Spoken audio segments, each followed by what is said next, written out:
Sa aming patuloy na tumulong sa ating mga kababayan, lalo-lalo na sa tinatawag nating healthcare,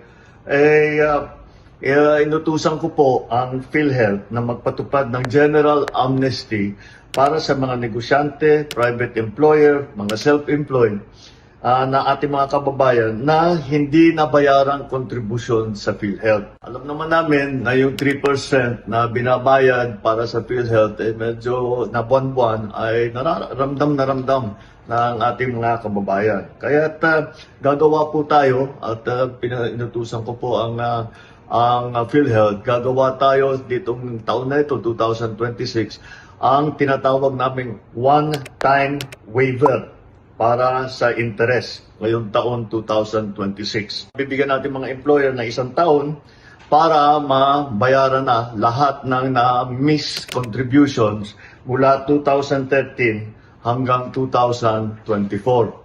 At ito po ay palagay namin sa kalkulasyon namin, ito ay makakatulong po sa mga 300,000 na mga benepisyaryo. Hinihikayat din natin ang ating mga employer na i-update na ang lahat ng information ninyo at magrehistro i-rehistro ang mga empleyado ninyo sa yaman ng kalusugan o yung ating tinatawag na YAKAP program.